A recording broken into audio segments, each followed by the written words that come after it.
Welcome to the Pink Room, a space for real talk by real women about the real issues of our day. As minorities, we're not only your day laborers. We're not only the ones that clean your houses or your hotels, right? We are human beings that have capacity to be part of every area of this country. Our strategy needs to be to get into these political offices. Every election, every seat, every office. Absolutely. Yeah, absolutely. And Teresa, if I would just like to say, I don't consider myself a minority. If the world wants to see us as minorities, because we are actually the majority, but if they want to see us as minorities, then call us the super minority. There you go. Okay. Yeah. People started to post some microaggressions that they were experiencing from their professors. Wow. And hearing so many perspectives, they're like, you have to do something. If I have the resource, I'll do well as well. I'll do well just as well as others do. Don't make things easier for me. I just want the resource. That's all. And I think that's the misconception, that they think that we want handouts. We don't want handouts. We just want what the others get. That's it. Give us what you give others, and we will do just as well. Excellent. Ashley.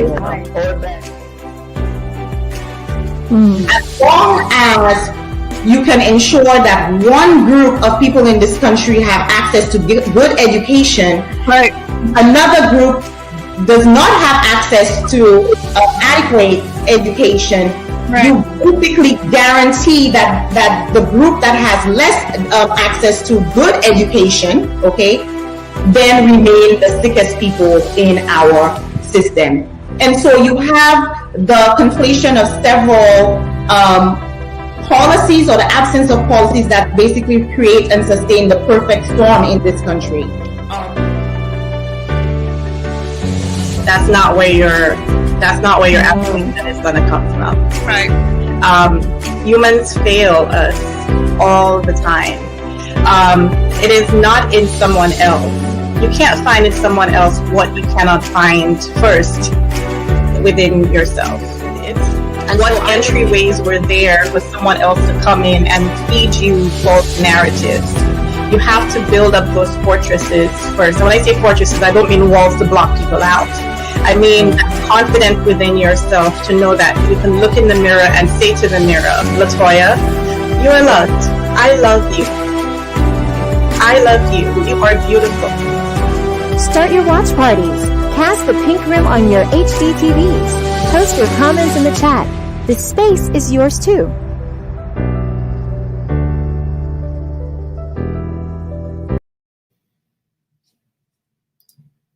Welcome everyone once again to the Pink Room. We are so excited. We have such a great topic today, and two very able and capable guests who will walk us through this topic, the things we hold within. We're talking about imposter syndrome. But before we begin, we just want to send prayers and very positive vibes to all the victims and the families of the victims of the Miami Beach building that collapsed a few days ago. We've been all watching TV and seeing the anxiety and of course the work surrounding being able to recover, hopefully, people who are alive. But we send our prayers for all those who are have families, relatives, friends who are living in that building, sleeping because it happened 1 a.m. in the morning. We send you our positive prayers and wishes for a positive outcome. And we also send prayers for our sister Arlene Tucker.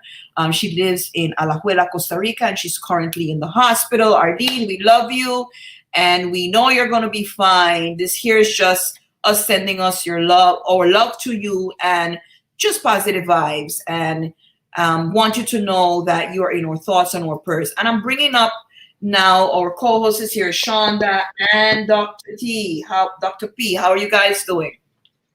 Hi, doing well. So we want to do our check-in, ladies. We want to do our check-in, and our check-in. This has become such an important conversation, an important thing for us as women. In our check-in today, we want to ask you, did you rest this week? Be honest. Did you rest this week? And we're not talking about sleeping. We're not talking about going to bed at night and sleeping. No. We're talking about rest. Outside of sleeping that we do to recover and rejuvenate, there's also rest. Did you rest this week? One. And what was the one thing, if you didn't, but if you did still, what is the one thing you're going to do next week to get more rest? And remember, we're not talking about sleep. We're talking about rest during the day. That moment that you take to self-care, recover, just go within yourself. So did you rest this week? Answer yes or no. Be truthful. And what is the one thing you're going to do next week to get more rest? So let's start with Sean and Tricia. Let's have them share with us. You go first, Shonda. She said your name first. Yes. I'm chuckling. Yeah. If you count maybe an extra hour of doing nothing, yes, I did get that rest, and it was definitely rejuvenating. I believe both physically and mentally. So yes, I did get some rest in, if it was only that hour, but it was an hour added to my life. And let me see, what am I looking forward to doing? Actually, in this week, I am going to do some more rest and take some time away from the hustle and bustle. I have a plan in the middle of the week to do that, so I'm looking forward to it. Nice. So I don't know how many of you know that in my back, so to the back of my house, there is a pond, and I have a neighbor who is an alligator. And he comes to visit every once in a while. I started calling him my boyfriend because he came so often. He hasn't been for a while, but I bought one of those, I call it a pumpkin chair. So those chairs that hang, that are like swings and look like Cinderella's pumpkin carriage. And it's like between pink and red, so that people in my house would know that it was mine and not anybody else's. And it got set up. So what I did this past week was I made the purpose to go sit in that chair at least once a day. Just sit and look at the pond and just sit. So whether it was after I dropped the kids off at summer camp, or while I was having breakfast, or just in between meetings, and it has given me life, because there's no other purpose to that chair. So it's not a chair that is used to read. It's not something that I do to like have work conversations. There's no other purpose to it but rest. And I have thoroughly enjoyed it. And what I plan to do next week is start walking again, because I live in a nice neighborhood, great weather, except when there's hurricanes. And it was snake season, so I had not gone out walking, but I haven't seen anything posted about snakes in the past 2-3 weeks. So I'm going to start walking again around the neighborhood. And that just gives me peace. So that's what I'm going to do this week. So Nice. Yes, I rested. Nice. I'm looking at my audience here. I'm still waiting. Ladies, I need some positive answers to this, right? So the question is, did you rest this week?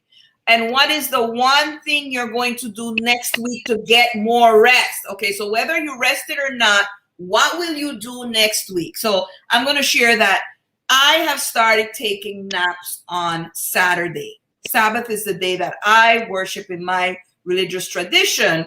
So, and Saturdays are very packed. They've always been packed, I know myself, because not only was I the daughter of a minister, I'm now the wife of a minister. So Saturdays are just crazy packed days for us, right? So the fact that during the pandemic, I was able to eat lunch on time at home. Yes.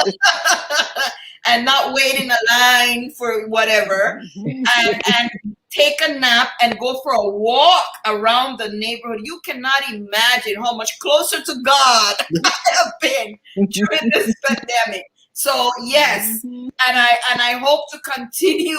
I don't know how I'm going to swing it. Continue to have these naps and these walks going forward, because they provide me with a lot of balance. So the ladies who are watching, they're not, listen, ladies, you're not interacting with us, but okay. There's one. Okay, there's just Glenda saying, no, I didn't get rest. No. Okay, but I was shortening my workload this week to get some rest. Thank you, Glenda. Shorten your workload. Hollis.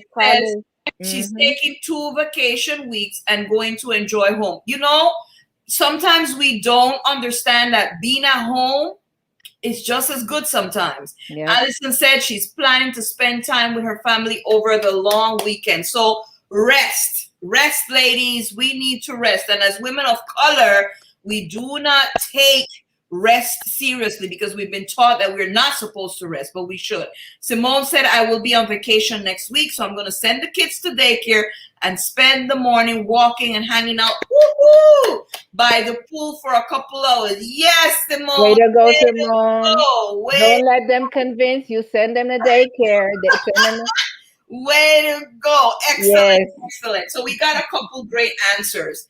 So we go into news from the world of women. It's always exciting in the world of women.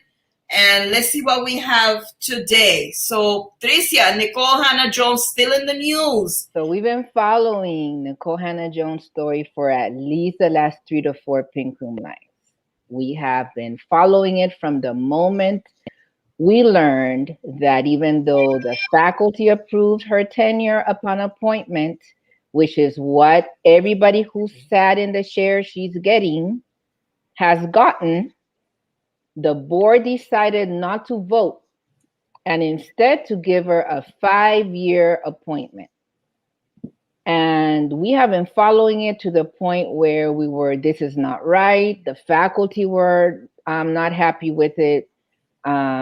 A professor that they were trying to recruit for the chemistry department, another Black professor, decided she wasn't going to University of North Carolina, Chapel Hill, because of what happened to Nicole Hannah-Jones.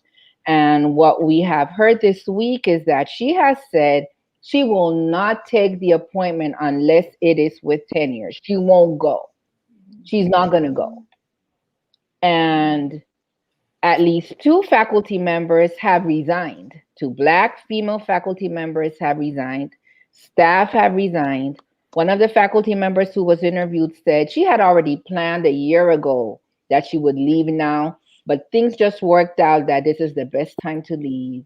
What they do not realize is that when you do not have the voices of Black women in academia, students do not have a full picture, and they're not ready to go out and take their place in this world. I'm not talking only Black students. I'm not talking only Black female students. I'm not talking only female students. I'm not talking only students that are in African studies or the African diaspora studies or African American studies. Every single student who goes through a university that does not value the role of all of us is not served well, because they go out and they do not know what they're missing. Why? Because administration doesn't get the benefit of the voice. Faculty colleagues don't get the benefit of the voice. Staff members and the entire university suffers when something like this happens. So this isn't boding well for UNC. Faculty are saying that they are resigning because they're embarrassed of the university showing up in the news in such a negative light. Hopefully they'll get it together, but I think that at this point, no matter what they do, it's too late. You know, Tricia, I follow Nicole Hannah-Jones on Twitter, and it just so happened because I happened to use her 1619 project once in my class. And she came out this week saying, she kind of gave the idea, and I'm trying to look for the Twitter, the tweet, where she said something about criticism about her color of her hair. Yes. And here's where I think people are nitpicking now. You're trying to find every little single thing now to use against this woman, which really to me it shows that you really don't have a strong argument. So you're inventing, you're creating stuff. That's one. The next thing is that students, the student president of that campus, yes, has gone public. Mm-hmm. He has written about it, and now he's on social media saying to students, do not come to UNC. yes. They cannot respect someone of this. How are they going to respect us as students? Mm-hmm. So I think that this was a bad idea, not only because of what it is doing to a highly professional woman, but also because you are basically tearing down the name of your college just because you want to prove some type of point, which in the end, it doesn't serve you well in the long end. I don't know if there's anything else, Shauna, you want to add to that. I think that it just continues to show where this world stands, especially America, as it relates to Black and brown women who are powerful, who are intelligent. This is nothing new under the sun. This is who we are. This is who we've always been, and this is who we'll continue to be. The fear is America facing its demons of the truth being brought at higher levels of education when it starts to address the things of racism. They've already downed her 1619 project. So it started from there, and it just continued to spill over with the influence of old stolen money from typical white males who want to continue to run the higher institutions of education. So it just continues to show this world and this country's attack and the fear of a powerful Black woman. You know, there's just one question that I asked those colleagues of mine who are against anything like this and who are anti critical theory and don't understand it but are anti against it. My question to them is, what is the fear? What are you afraid of? There's a deeper issue here that people are refusing to face. Why are you afraid of having students learn about the contributions of other people? Why are you afraid and turning it into, there's going to be a reverse oppression? What is it that you're afraid of? But anyway, let's move on. And Tricia, fantastic. What? These ladies. Have you been watching the trials? And I want to point out, so I'm going to go 2 or 3 layers in. So first of all, Black women are shining in sports where they usually were not shining before. So that's important. It's not only the sports that they're known for, but other sports like swimming and gymnastics, where we've always heard Black women are too curvy. They do not have the, skin and bones constitution. They are too strong for those sports. Black people can't swim because they are afraid of water ever since they had to, all of these things. So they are totally demolishing all of the stereotypes about what Black women can do in sports. Number 1. Number 2, the sisterhood. So what we have been able to see in the Olympic trials in the gymnastics team and even in the 200 meters is the fact that they do not travel alone. That they have a network, whether it be sisters, other athletes, their family members. They have a network that supports them, that allows them, inspires them, encourages them, supports them to get to where they are. So when you're thinking about someone who's an athlete at this level, I think there's 3 things that come together. They have a natural gift that God has given them, where they can do more, faster, better, higher, longer than the rest of us normal beings who lose their breath to walk down the street, right? Number 1. Number 2, they put in hard work. So you can have the gift, but if you don't work hard, it's not going to happen. Number 3, there's someone or someones who are investing, sacrificing, and pouring into them so that they can become successful. It doesn't happen on their own. So that's the second layer. Number 3, look at this slide and look at the variety of expressions of Black beauty here. You cannot say that nice girls don't do this or you shouldn't wear that when you see all the expressions of beauty here just in this slide.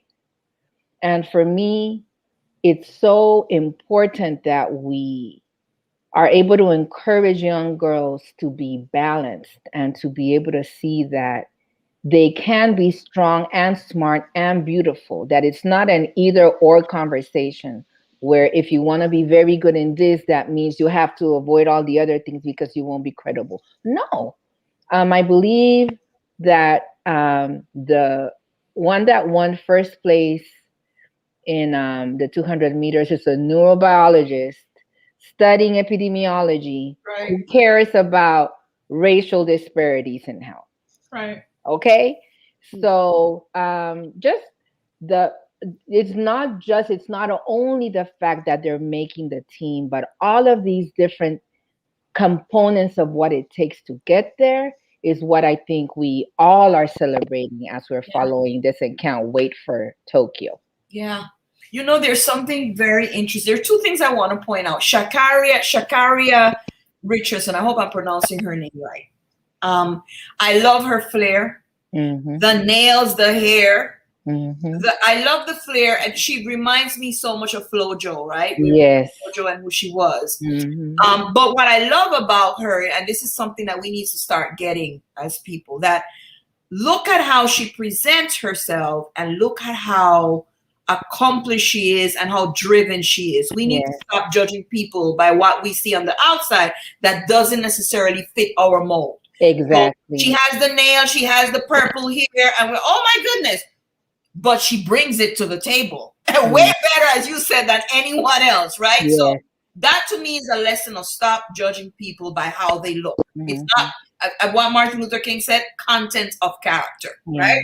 And in this case, definitely beyond content, as you said, it's just the ability to make it, to do it better than the others. Yes. And then I wanted to screen these three specifically, our friend Osaka, Richardson, and Biles, because the three of them have the commonality of having been raised by grandmothers at some point or all their lives. Of Simone, her grandparents, they're her parents. They have a beautiful relationship because they actually adopted her. And Sha'Carri also talks about her grandmother. She owes her grandmother everything. And we know that Black Haitian Black grandmother helped with Naomi Osaka. I want to say shout out and more power to grandmothers. Because we often feel that the grandmother, you know, her time has passed. She's there to cook the meals, you know, kind of like, yeah. But these grandmothers raise powerful women because they raised them. They raised these powerful Black and brown women. Shout out to all grandmothers. Don't let anybody tell you you old, so all you're gonna do is be in the kitchen and cook food. You have a role, a very important role to play in the upbringing of the next generation. And may I say, if it wasn't for those grandmothers, most likely none of these three women would be where they are because they stand upon the foundation of that upbringing of their grandma. So more power to all the grandmothers who are with us. Do your thing. Yep. Do your thing. Key. Yep, great comments here. Grandmas are key, absolutely, in all our lives. So let's go with Vice President Kamala Harris. All right, Shonda. Oh, yes. So I'm having a little technical difficulties, but I believe you all can hear me, and I hope you don't miss out on this part. But we know there's nothing wrong with critique, right? No matter what position you are in. And lately, our Vice President Kamala Harris has received a whole host to say basically that she's not shining. In my opinion, not that it necessarily matters in totality in the pink room, I believe that what's happening to her is stemming from all the experiences that we have been seeing of late, because she is a Black woman, and specifically a Black woman of immigrant parents. She's not worthy of anything good. She's not worthy of being seen as powerful and or intelligent. So the slightest of a shift in what she has expressed and or what she is doing and how and when, to almost probably her every day when she uses the toilet, she's being critiqued. It's not fair. I think that of all the vice presidents that I'm familiar with, to me, she has been visible. And we know that visibility is because she is under the big giant microscope, right? That they're watching her, or the magnifying glass, to make sure she stays in line. Remember, she's a woman and she's a Black woman. Stay in line.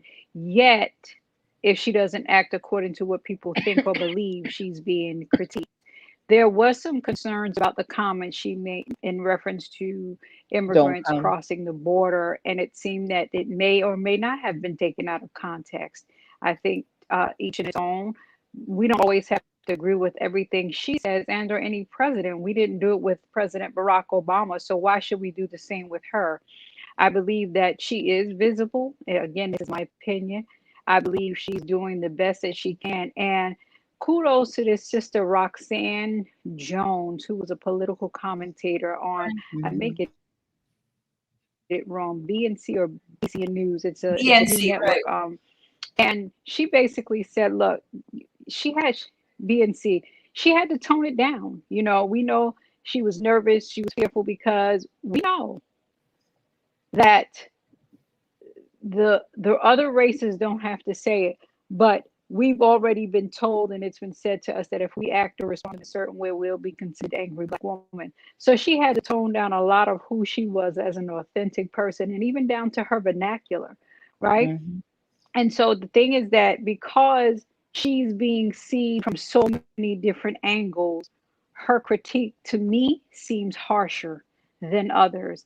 But this sister, basically, Roxanne Jones, said, look, she's been out there. She's trying to do the best. She's doing what we heard of in the term called code switch. She's trying to navigate in the best of all of these worlds. And remember, she's not just a vice president for Black women. She's the vice president of the most powerful country in the world, the United States of America. And so she's beginning to come into her own. As Roxanne said, I feel the same. She's beginning to see where she needs to fit, how she needs to fit, what she needs to do continuously as a Black woman in America. And yes, does she have power, and is she a position of power? She is. But they're critiquing that she's not been able to get some critical votes out the way, especially that in terms of voting rights. They said that there was no real visiting to the senators and making that bond. She was there only for 4 years, so her relationships may not be that great, and she has to either build them, and she's still ahead of the Senate, and so she's got some work to do. She's only been in there since January. Right. Patricia, go ahead.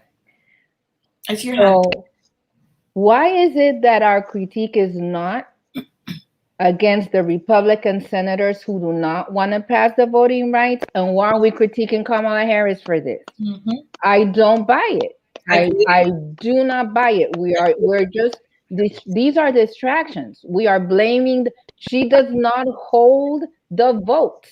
Right. These people are the ones who are saying they're not going to vote. So why are we holding her responsible instead of holding them responsible? Number one.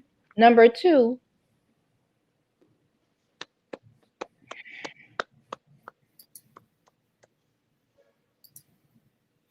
there is such a lack of community loyalty and support.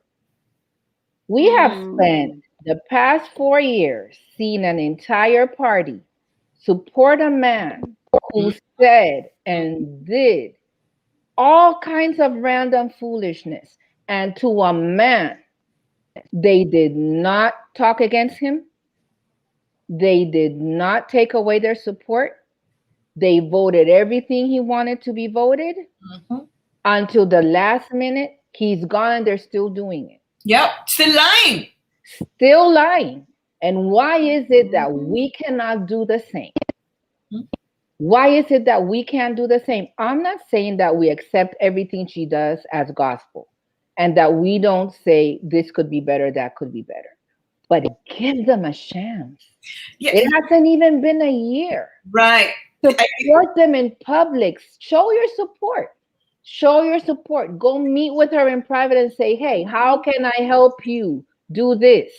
But this other person, no sort of division in the party is visible. And the ones that show division, look where they are. We talked about Liz Cheney a couple weeks ago. Right. Why is it that we cannot be as supportive to Madam Vice President? I don't get that.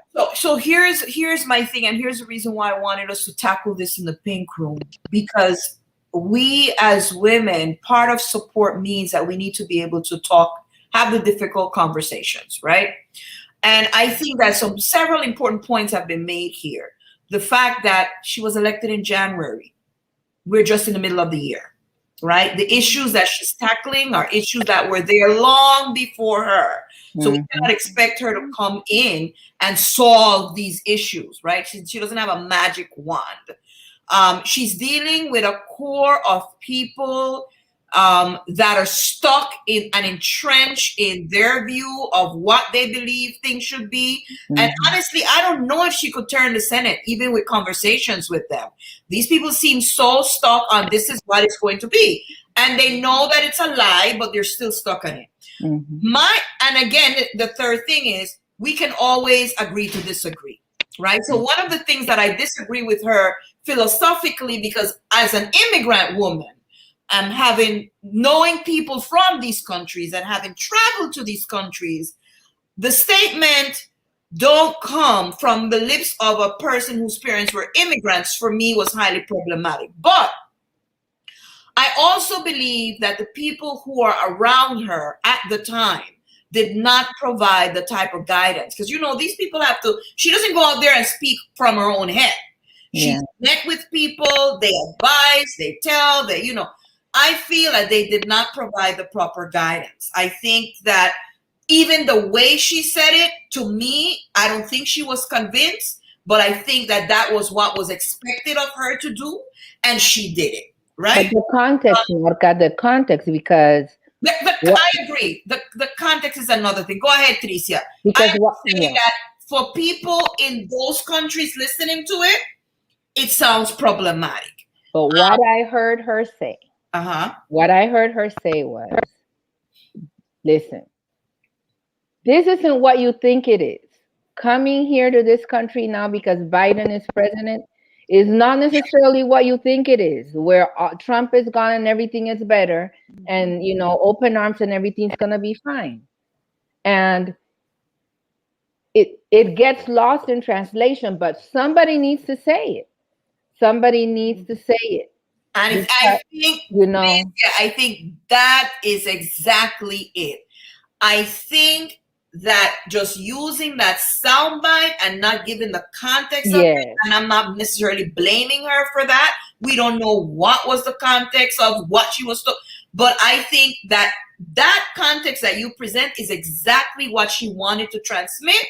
But when she said the words, it came across very. And listen, these are lessons even for us as women in positions of power, right? And who advises us and the words that we use and so forth. Am I still a supporter of her? Absolutely, yes. Do I think she was the best woman for the job? Yes, absolutely. And I'm also looking forward. Again, we're just in June. The woman just got elected in January. Give her time for people. Give her time, please. Let her develop herself. Will we all agree with her all the time? No, we didn't agree with Barack Obama with everything all the time. But still, that doesn't stop us from supporting her. And I think she's doing the best that she can. And you know what? Even the critique of her even getting to the border, the critique about that, she did make it. Right. She did go because clearly someone in her camp brought it to her attention. Hey, says this is critical. You see what's going on. You have to show face there because you are representing what this whole immigration issue is all about. You are in charge of this particular thing now. So she did show up. Right. But also know that no matter what she does, even her winning was a critique.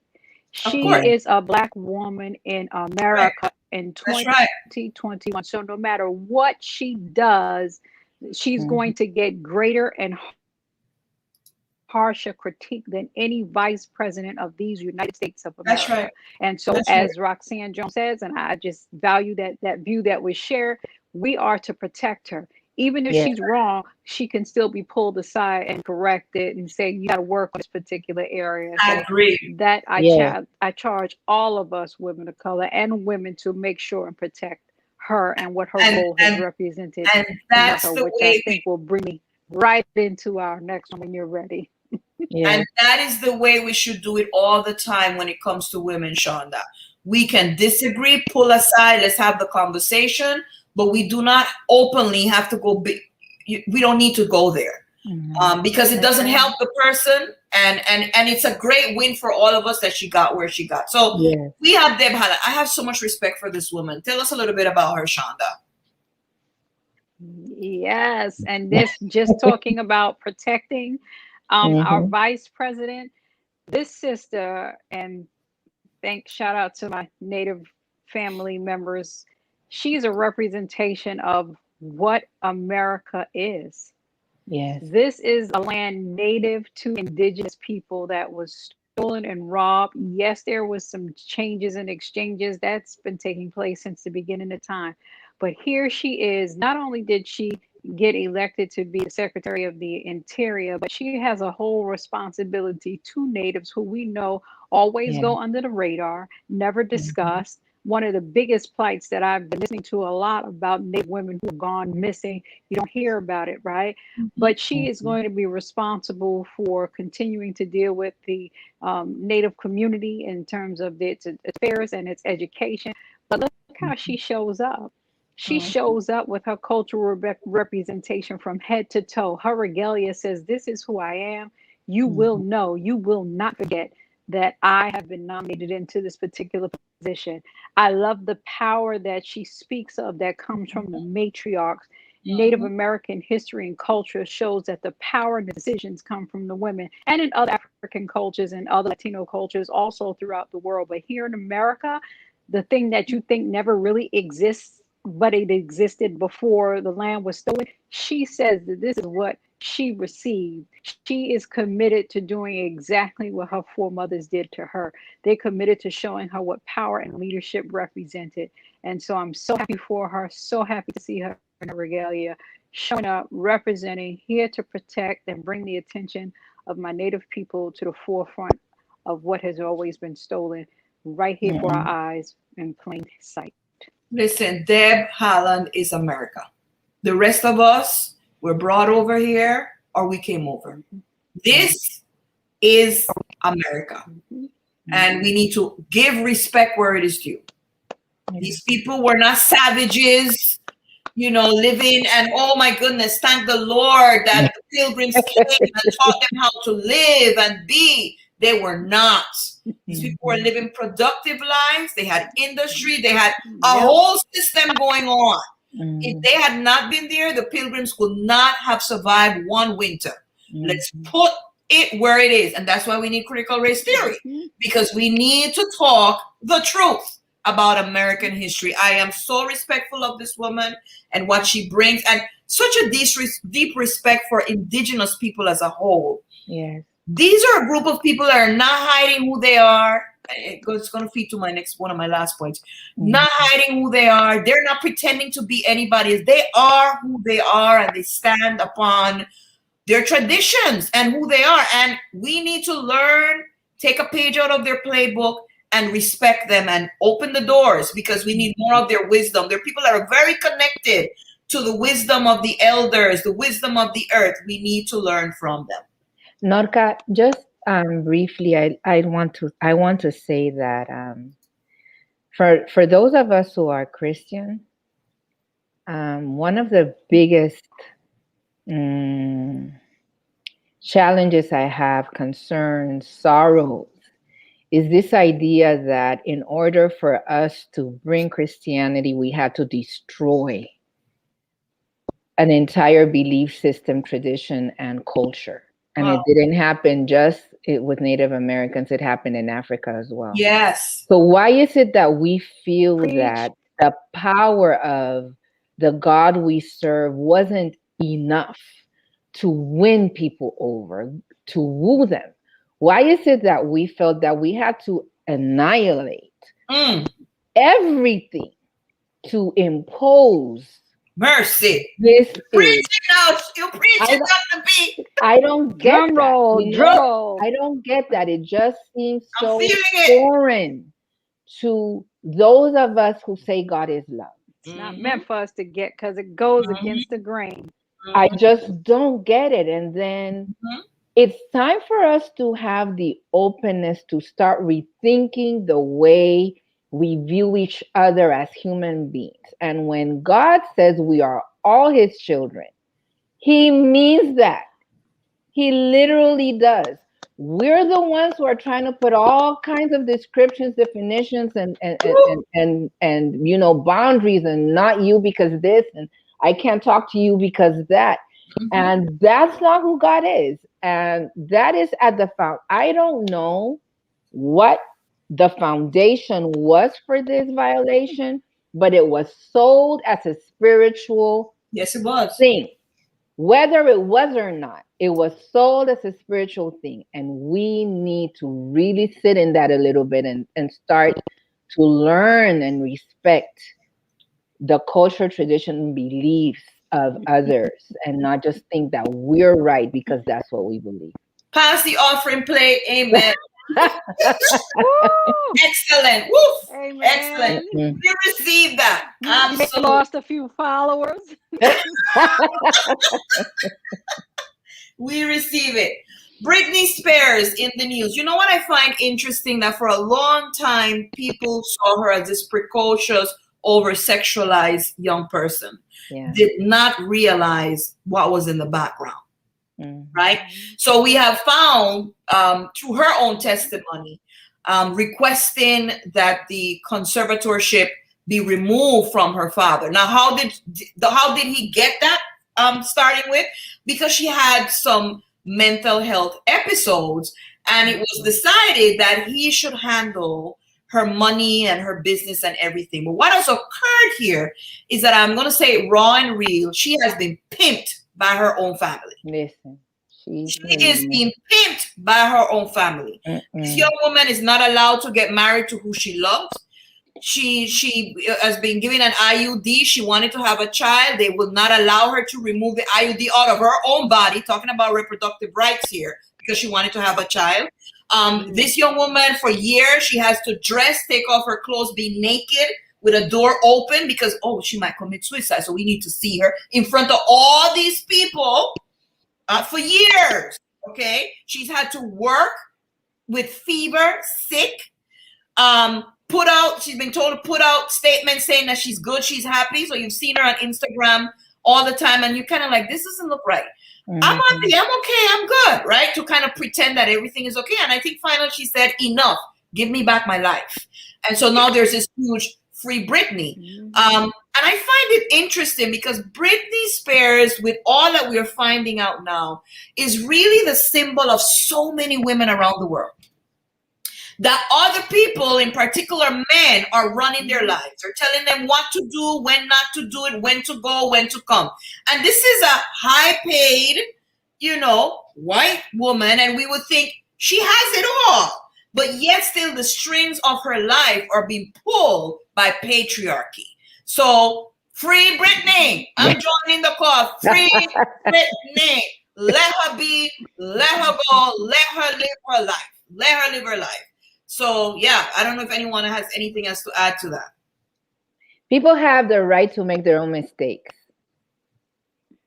People need to have the right to make their own mistakes. Exactly. Whatever those are. Exactly. And that's it. Exactly. High class abuse, Glenda said. Yeah, it's high class abuse. Such a classic example, Allison says, with how people treat those with mental health. Yes. So basically they take away our own liberty, our own freedom. It's kind of like, this is such a great, so many things in this case here that we can be looking at. Monique says it's horrific, a very sad day in the world when people are giving more power over a human being to the extent of what they're doing to Britney. Sad for anyone, anywhere. Absolutely. Free Britney. That's right. Hashtag free Britney. And let's go with, but you know, this is just before. Go ahead.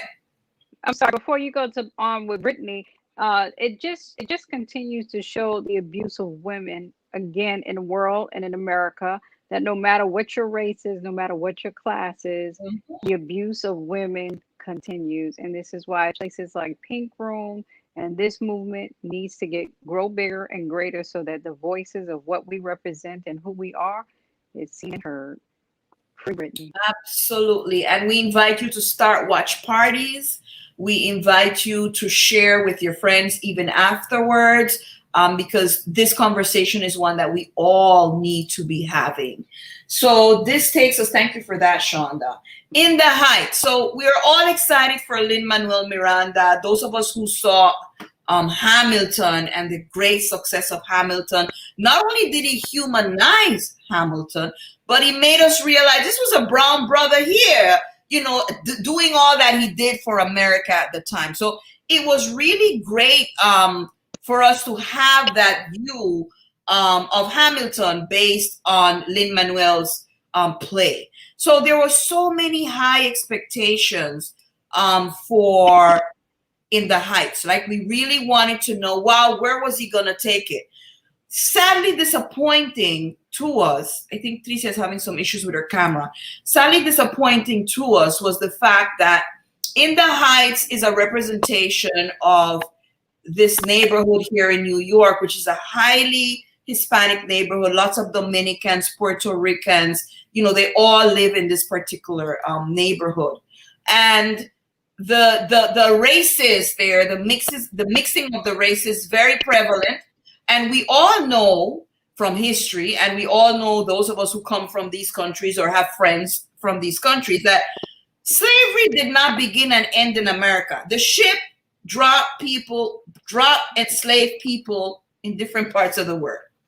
And Latin America had a lot of drop-offs. In fact, let me tell you this, Brazil had the largest cargo of enslaved people. You go to Brazil, you'll be shocked to see what you see, but you don't see it on the TV shows though, right? Same thing with Latin America. You watch the telenovelas and you figure, oh, everybody's kind of white there. No. So the criticism against In the Heights is that it did not give a true representation of Latinos, because there was lacking of Afro-Latinos.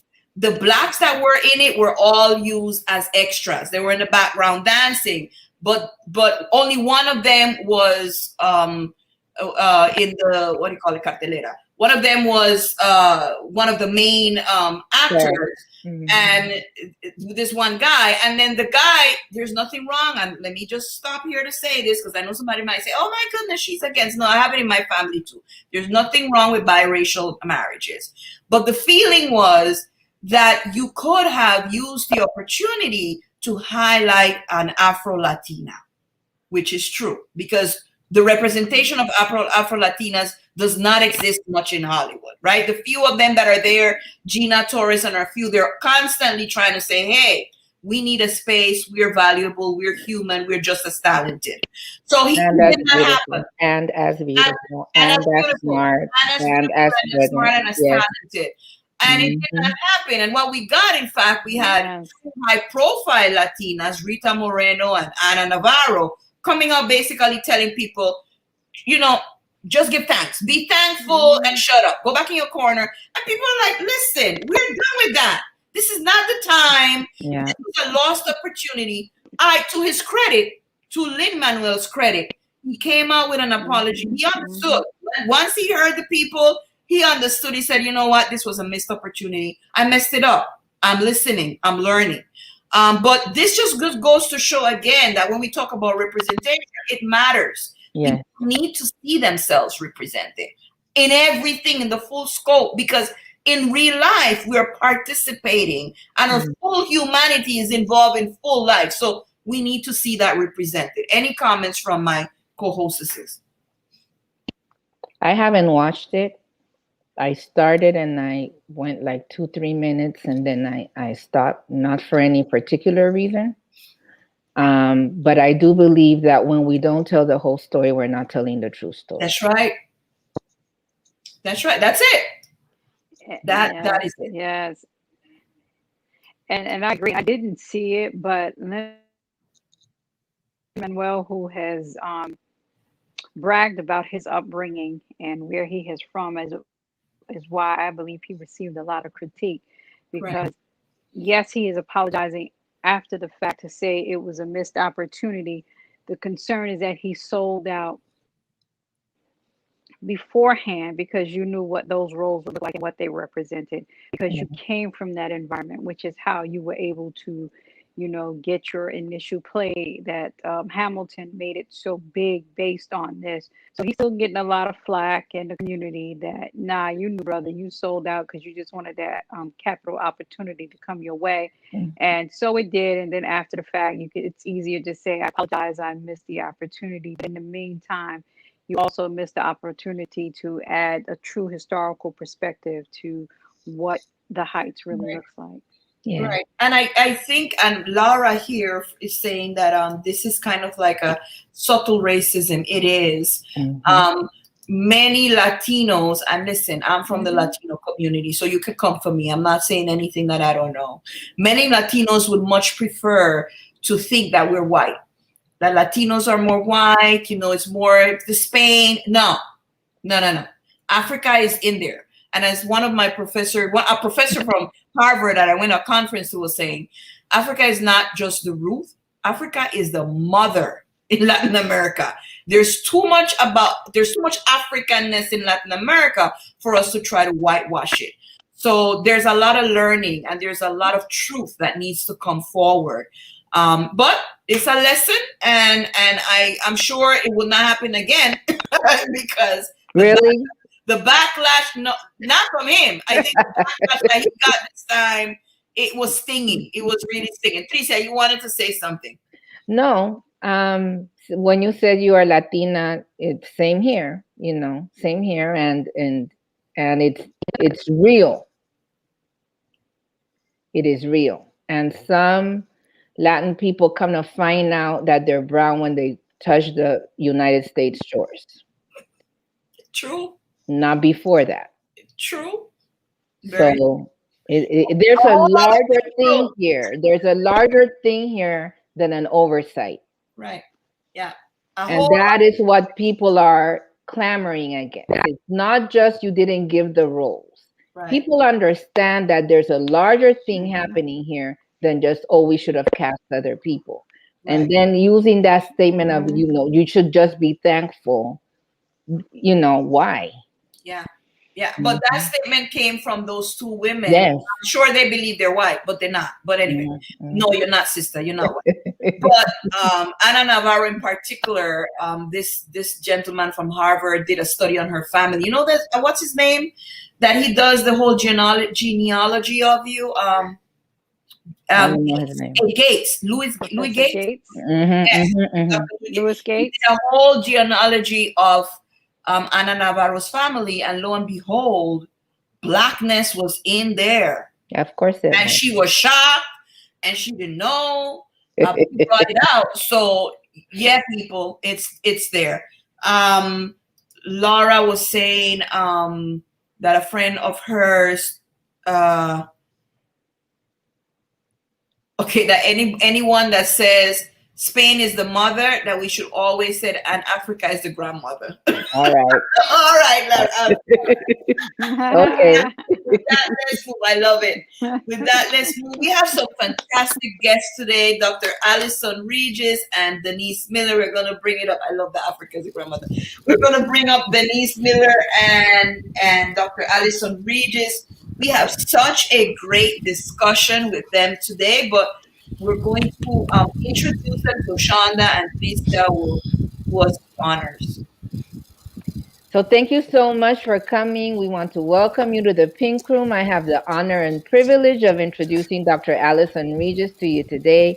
She is a New York State licensed psychologist, professor, career coach, and editor of the book, Career Development Interventions for Social Justice, Addressing Needs Across the Lifespan in Educational, Community, and Employment Settings. Everything. He believes in helping others reach their highest potential and is passionate about developing initiatives in support of diversity, inclusion, and mental health. This combination is life. Some of her interests include career development advocacy, navigating professional developmental speed bumps, and examining constructive responses to subtle racial bias. Dr. Regis, thank you for being with us today. Welcome. Thank you. Welcome. All right. And yes, welcome. And at 69 and a half years wise, we have Professor Denise Miller joining us. As noted, she is in her fourth career, and at this point it is as a John Maxwell team speaker, certified trainer, and coach. This is going to be a good pink room, specializing in topics related to leadership, communications, and personal growth. And after a 22-year career as a corporate leader, Denise has stepped into entrepreneurship to become a personal image consultant. I'll be speaking to you soon. And was a personal shopper and authored a personal image workbook entitled True Beauty for Women of Discretion. Like that. Oh, love that title. And in 2003, Denise began to teach public speaking at Queens College of the City University of New York. And in 2005, she was invited to join the business faculty where she taught for 16 years. And here's a little fun fact about this 69-year-old wise woman. She says she's a couture quality seamstress. Well, you just better go ahead. Sewing for 57 years. She's also a poet, and she was a singer on 3 choir projects with the Christ Tabernacle Choir. Welcome, Denise Miller. We're so excited to have Denise and Allison with us, and because the wisdom that's going to be pouring out. Make sure you call your friends, start the watch party, send the links out. There's a lot of wisdom that's going to be coming here, and it was important for us to show both ends of the spectrum, right? Mm-hmm. Because we want you to leave, hopefully, understanding that it never ends. It never ends. Yep. Amen. Never ends. So let's go with the first thing. We're talking about imposter syndrome, right? How would each of you define imposter syndrome, and how does it manifest itself in women's lives? How would you define it in the manifestations? Who would like to be first? Dr. Allison should go first because she's the mental health professional. I'm just crazy. She's the I had a feeling you were going to say that. So, yeah, imposter syndrome, it's kind of that feeling that you get like you're a fraud, like you're not legitimate in some type of way, especially if you're even despite being highly accomplished. So you may have the credentials, you might have the experience, you might have all those degrees and accolades, but there's still that internal feeling that people are just about to find out. Like they don't know you're one step away from just kind of losing it all. And a lot of times that manifests with people sometimes really experiencing a lot of anxiety or sometimes overworking to compensate. Like if I keep working really hard, people are going to really, I'm going to get to a place where I'm not an imposter, where I'm legitimate somehow, but that doesn't always get to happen, unfortunately. Mm. Absolutely. What she said. I think it is that where you just feel that you don't measure up, that you you don't belong, that there's something about you that makes you different, and that you shouldn't be there. It's almost like, when you get kissed by the prince and you land in the castle, and then all of a sudden, it's like, oh my goodness, I'm in the castle. I'm really not a princess. They're going to find out. And what you said really resonates with me tremendously, Dr. Allison, is the fact that that people work harder to try to prove who they are. Yeah, I find it very interesting that many women, and this is across the spectrum, any race, any age, absolutely, experience this. And if truth be told, many of us have probably experienced it at some point. And my question here is, what are the forces that create in us as women? And I'm sure it's just long and in depth, but the forces that create in us as women to this belief that, you know what, I'm not good enough. I don't measure up. I'm here. And then, as Allison said, very important thing, I need to overexert myself, overwork, because I need to show that, I can handle it, or I am worthy enough of this. Any one of you would like to just talk a little bit more about that? For me personally, I went into corporate America in 1974. Half of you probably weren't even born then. Okay, I was truly the only one in the room. Okay, whether it was wearing a skirt or whether it was a woman packaged in a brown paper bag, I was the only one in the room. And a lot of people didn't feel that I belonged there, and it wasn't only the men. Wow. Okay, it wasn't only the men. There were women who were not of color who felt that I didn't belong there. And honestly, for the first 2 years of my corporate career, I went home every day and threw myself across the bed and cried like a 2-year-old. Wow. Okay. Thank God. We talked about grandmothers and grandmothers. Thank God I had 2 grandmothers that were like, you can do this. And I had a mother also, of course, who said, you can do this. But it was hard because the system was not set up to receive women at all. There were very, very few women. And I did work hard. I started my career working long hours to the point that I have never stopped. Yeah. That's just the treadmill that I'm on when it comes to work. I think that, if I may, sure, just to emphasize something that you just said, Denise, there are some people that believe that imposter syndrome is not based on a fallacy. The belief that you don't belong is because you really do not belong. The system wasn't set up for you to belong. So it's not a feeling that you get where you don't belong, but you really do. It's a feeling that you get because the system wasn't set up for you to feel that you belonged ever. So making it about you is another fallacy of the system, because now the system wasn't set up for you to belong, and now you feel guilty because you don't feel like you belong in a system that wasn't set up for you to feel like you belong. And I mean, you think of, I remember corporate America. I learned to play golf. It turns out that I loved it. I'm not good at it, but I love it.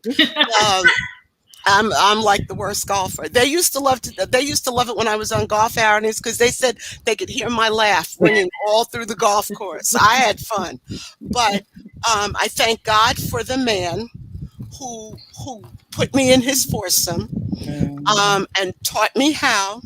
Like, really taught me how, the basics, so that I could make it through that first golf outing. And he was not acting in any way untoward. He was really honestly showing me. And then he instructed me, go take golf lessons from a woman, which I did. Okay, so I got a teensy bit better. But I needed to be on that golf course. I needed to be there at the 9th hole because I wasn't going to the bars at night and getting totally blitzed. Yeah.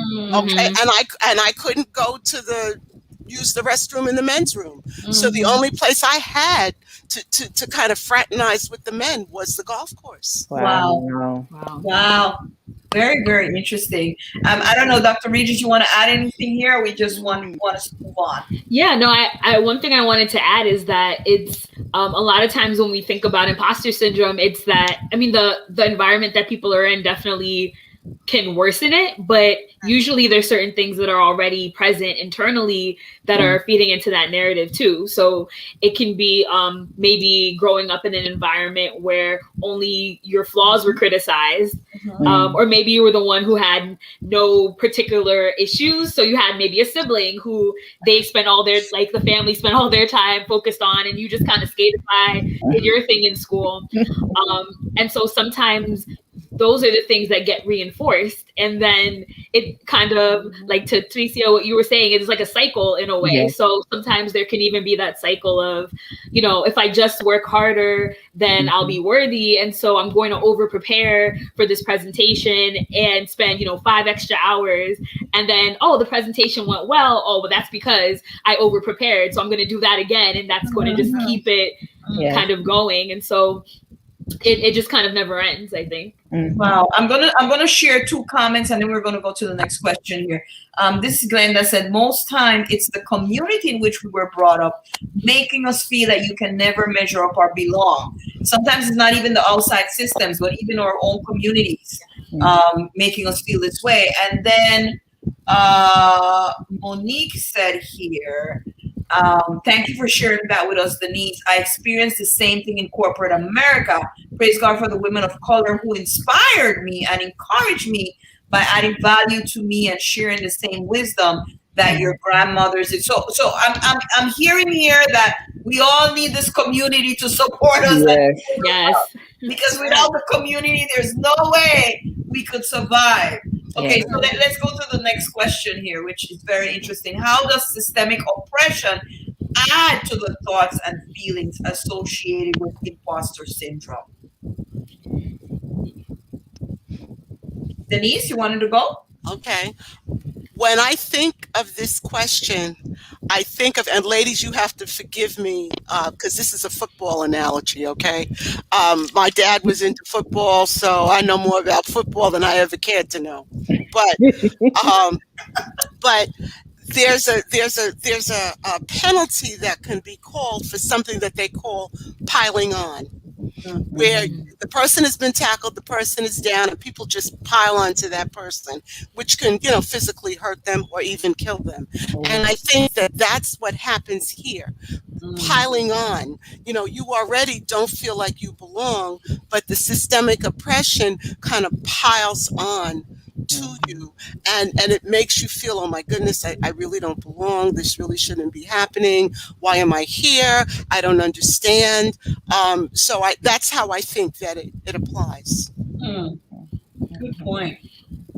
Yeah, I think even along with that, it's kind of a little bit of like what I was talking about before, sort of that double impact of everything. And so it's like the situations that happen, let's say in an organization or in a workplace, continue to perpetuate those feelings. So for example, if someone is kind of claiming, oh, well, maybe you're a diversity hire, then you kind of think, am I a diversity hire? Like, am I actually not worth being here? Or even when it comes to being a woman, sometimes you may say the same thing and then a guy says it, and all of a sudden it's the best thing since sliced bread, and you're just like, okay, well, maybe what I have to say isn't actually of any type of value because people keep just glossing over it, or even seeing men who are mediocre who get promoted, because you know we know that happens too.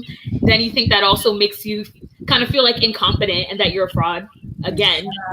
Well, I think that's where, and this is jumping ahead a little bit, but I think, you know, I always tell people, hire me because I'm Black, I'm a woman, and I'm old. I mean, pick one. Check. I check all the boxes. Yeah, However, and I'm overweight, so that too. So, you know, but pick your poison. There you go. However, I'm okay with that as long as I know that I can get in there and I can do the job. Okay, because how you feel about me, that's your issue, not mine. Hmm. And I have parents and grandmothers to thank for that, because my dad always used to tell me, what your big brain won't get you, your big brown eyes will. Okay. And thank God I never had to use the big brown eyes because I had a big mouth. So but I think that I don't care if people call you a diversity hire. For anybody who's on this chat, as long as you know you can do the work and you can stand up to, let people say what they want. Because quite frankly, they're going to talk about you, and then they're going to find somebody else to talk about in 15 minutes. So just go ahead and do your due, because don't worry about them. It's because if they're going to gossip like that, they'll get sick of you and move on to the next person. So I think that This key is to where the whole go ahead. Sorry, go ahead. Shonda. Sorry, Dr. T. No, Sorry, go I know ahead. there's a delay. This is where I think that the trauma of racism does add to the imposter syndrome, because here we are, we're already, being treated as less than, and then to have this notion that when we're in these positions, then we're beginning to feel this way. And to me, it's key, and I know it's a catchphrase now, but it just makes so much more sense as to why things such as critical race theory are key to being taught, because it shows what these things have done and how they have affected us, especially as Black women or women of color.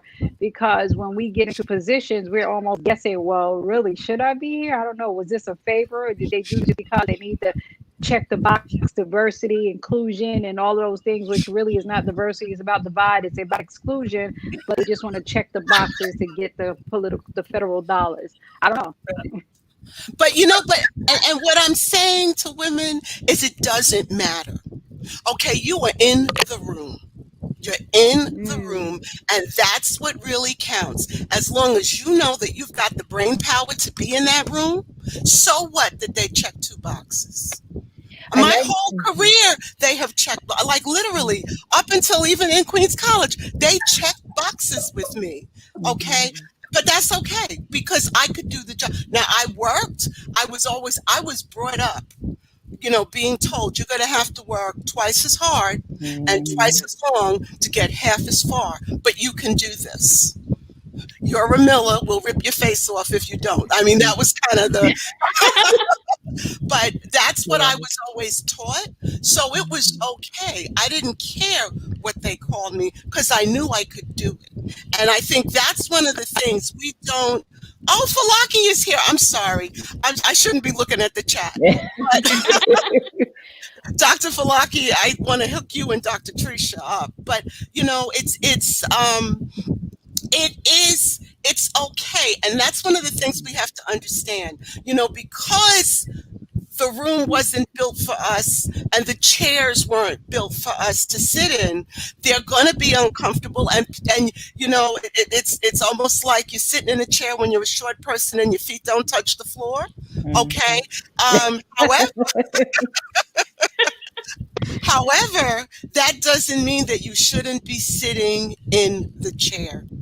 Yeah. I think that key to the concept of the imposter syndrome is the core of it is that you feel like you're a fraud. It's not that you are a fraud. It's that you feel like you're a fraud. And the key to it is that you do not have the confidence. You don't believe you belong because you don't think you can do the job. You feel like at any moment someone is going to open the door and say, how did you get in here? Because you know you're not supposed to be in here. And then that is where that anxiety comes from, is that you are waiting for the other shoe to drop at any moment. And then that can paralyze you, and that can even affect the way you do your job. Because just like Dr. Tikan is saying here, the confidence, you lack the confidence because you feel that you're not able to do it. And that is why we wanted to bring this topic to the Pink Room. Right. Because we need to find a way for girls and women to understand why it is that this syndrome is so toxic. Right. to their own life and what they can do to get out of that. So I think a couple of things for me that we have established here is that, first of all, these systems and these places and these positions were not built for us. So we have to accept that, right?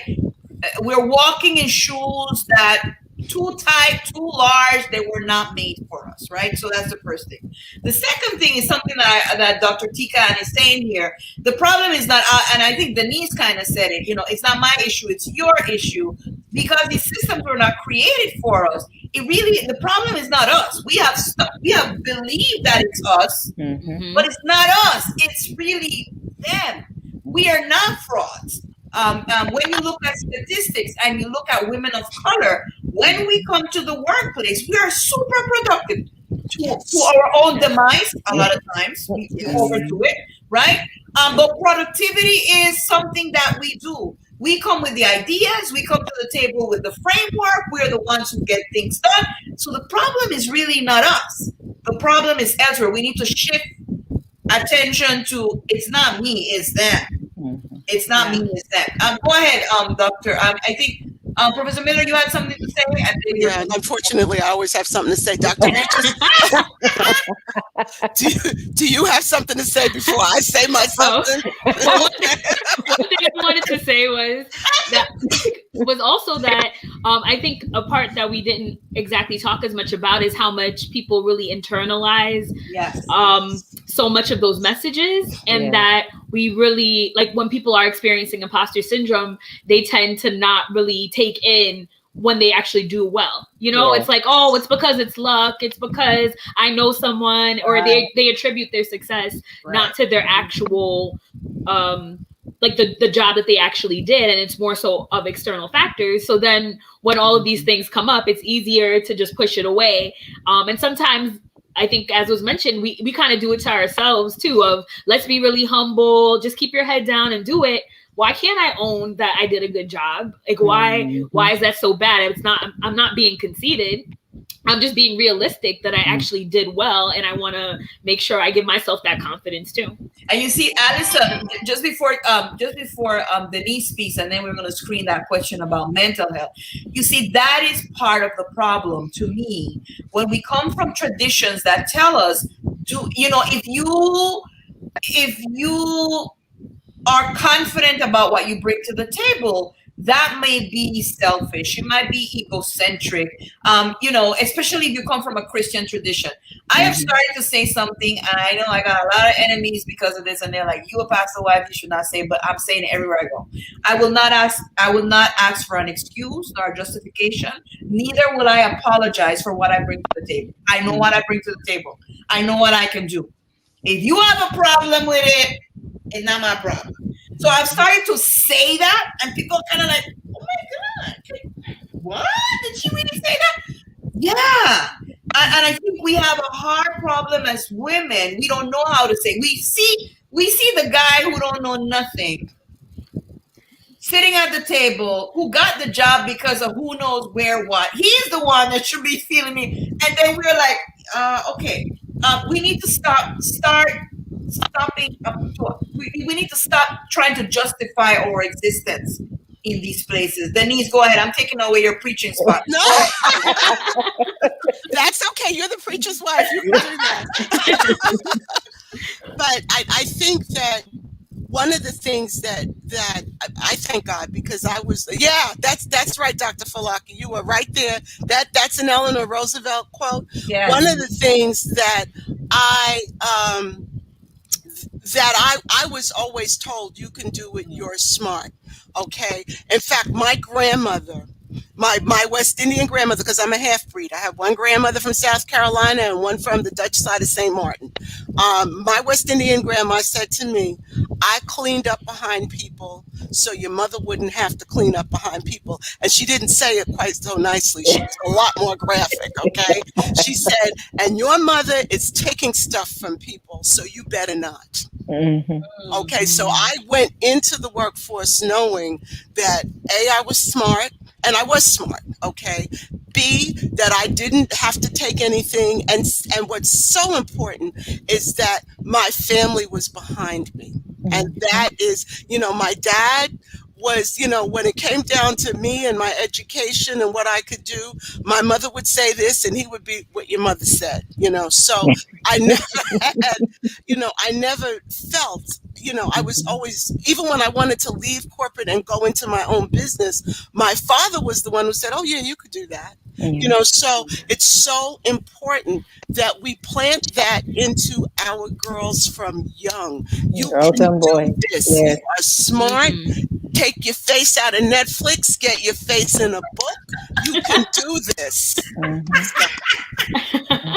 want to screen Dr. Tika, and she says here, we belong there. Absolutely. We just didn't have parents and grandparents who told us that. This is why we owe it to the next generation to teach them better. Can I say something real quick that I learned? You see how as mothers, we tend to belittle our children. I caught myself doing that.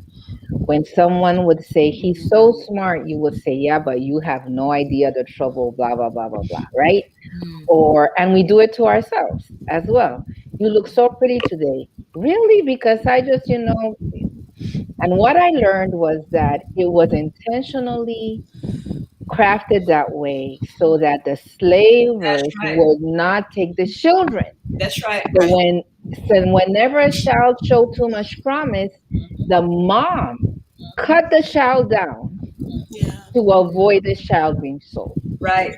And we forget the root of that, and now sometimes we just cut the child down. Yeah, this is Dr. Joy DeGroy has that theory. I've heard it from her, post-traumatic slave syndrome, and we have passed it on from generation to generation without thinking about the impact of it. Real and very wise, Tricia, that you're sharing this, because we need to understand where it's coming from. Denise, go right ahead. And there's one other thing. We keep talking about how women feel. Okay. And Dr. Allison and hi, Ashley. Dr. Allen, I'm sorry. Dr. Allison and Dr. Tricia have both talked about this, about feelings. One of the things that we need to do, ladies, is we need to understand that feelings lie, and you need to push the feelings aside. And you need to look at the facts. There's feelings, there are facts. If you're smart, you're smart. If you did it, you did it. It doesn't matter how you feel. Okay, feelings can't have a seat at your table, because when they do, they will drag you down. Oh, powerful, So powerful. Ashley says something here. She says that as a corporate lawyer and one of very few women of color, I fear how I am being perceived by my colleagues, and I see that even happening with my students. That they fear how other students are going to look at it because they're smart and they're bringing something to the table. What are your thoughts about that? First only different. Shonda Rhimes, first only different. When you're the first, you're the only one or the different one in the room, it's natural for you to be worried about people's perceptions. But you can't. You shouldn't. Don't worry. You shouldn't. No, you can't. And this is why you can't. Okay. You can't, because when you do, then you step back. Okay, and then you don't do your best. Hi, sweetheart, how are you? When you do, you step back, and you then begin to not do your best. And honey, let me tell you, a whole lot of people called me an uppity nigger. Did I care? No, because you know what? I was. All right. It is what it is. And so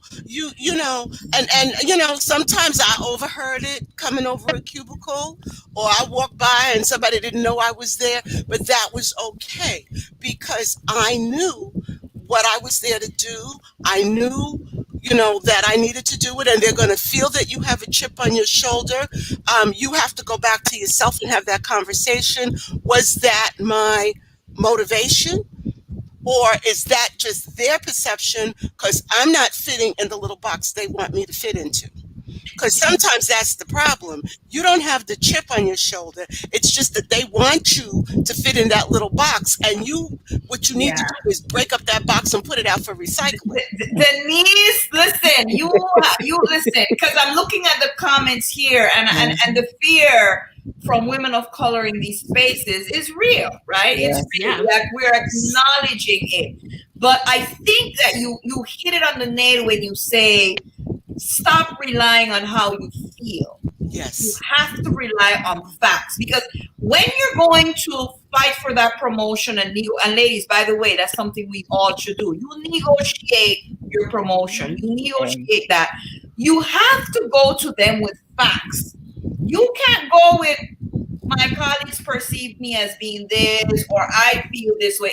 This is what I brought to the company. This is what I've done. You have to go with facts. So honestly, I think this is such a wise advice. We have to rely on, hey, but I bring the deliverables. And if I am delivering, I have all the right here for this. So let's maybe shift from looking at how I feel and how people might perceive me to that. But let me go to the next question. Because I can see us talking till midnight here. I can see that.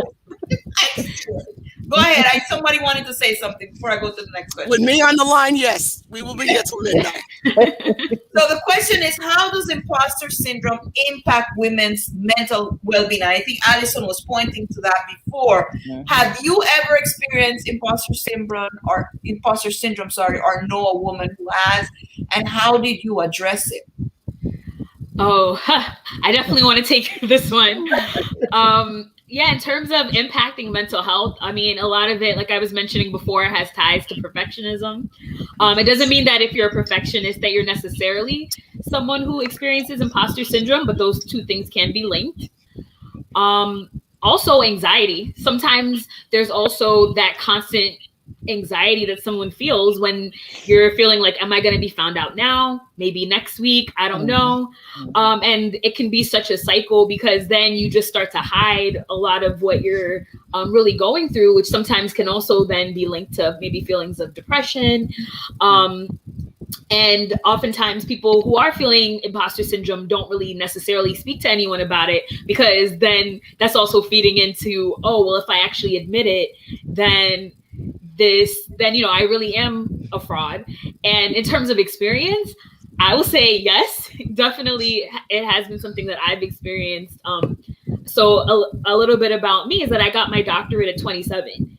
And so as a 27-year-old young Black woman trying to, do all of these things, trying to teach, being usually younger than many of the people that I'm teaching, or being a psychologist or counselor to people who are older than me too. There were many times where I really felt like, do I really belong here? Or even being told like, something's kind of different, or maybe you're the diversity person, which for me, that inspired me for my dissertation to actually examine racial microaggressions in higher education and how that impacts people's sense of belonging, because we talk about these things in higher education too, but we talk about them in these pockets and we don't really acknowledge what's really happening. So I've definitely experienced it, and something that I have to constantly just remind myself of, that I'm definitely not fake, and why not me? Like whenever anyone asks me to do anything and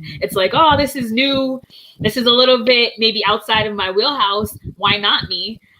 Because the guy next to me has no problem putting himself out there and getting everything because of that. So why am I going to tell myself no before someone else does that? I'd rather just put myself out there, and whatever happens, happens. Good for you. I think that for a very long time. Allison, go ahead, Shonda. Go ahead. Shonda, go ahead. May I ask a question? Yes. May I ask the question, Dr. Allison? Do you think that can also show up in procrastination? Because sometimes people may not identify that they are experiencing imposter syndrome, and they can understand why it has the opposite effect, where they're not as productive because you're so concerned with questioning why you're here that you start to gear towards perfectionism. And when you're trying to gear towards perfectionism, sometimes you lose out on actually accomplishing those goals that you have set before you. Definitely. I would say, yeah, as soon as any type of perfectionism or anxiety possibly comes into play, it's either you lean into it or you run away from it. And so that's kind of like you have the one extreme of the people who overwork to compensate, or the other ones who just like don't really acknowledge and just push it to the side. Or sometimes people who are dealing with imposter syndrome end up going into other environments where maybe they may feel that the bar is a little bit lower. So this is something that feels attainable, even if they possibly could have gone higher at a higher level. Yeah.